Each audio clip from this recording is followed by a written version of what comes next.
हर हर महादेव। ये हमारे छत्तीसगढ़िया भाई है, पैदल पिछले 2 महीने से जो है यात्रा कर रहे हैं और हम लोग साथ में मेल मिलाप हो गया दोनों छत्तीसगढ़। हाँ भाई, जय जय श्री राम है। इसी से प्रसादी काल को साथ दिया जा रहा है।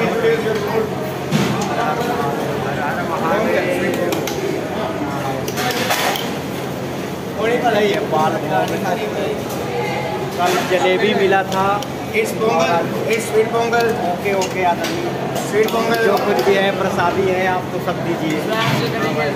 जय जय श्री राधे भैया, जय श्री राधे। और ये सांभर है, सांभर और ये जलेबी है, बड़ा ही दिव्य मीठा है।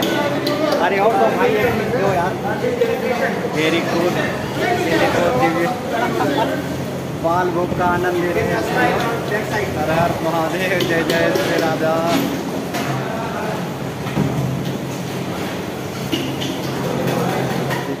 हर महादेव, हर हर महादेव। ये हमारे छत्तीसगढ़िया भाई है, अपने बेमेतरा जिला डाढ़ी से पधारे हुए हैं। पिछले 2 महीने से जो है लगातार पैदल यात्रा कर रहे हैं। जहाँ जहाँ भक्त लोग नहीं गए हैं वहाँ वहाँ घूम रहे हैं। हमारे आदरणीय छत्तीसगढ़ के पवित्र धरती से आकर के छत्तीसगढ़ को पवित्र कर रहे हैं, ये दिव्य देवभूमि में दर्शन कर करके। और आज इनके साथ हम बाल भोग का आनंद ले रहे हैं और अभी अमरनाथ का दर्शन करेंगे इस दिव्य विभूति के साथ। हर हर महादेव, जय जय श्री राधे।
Radhe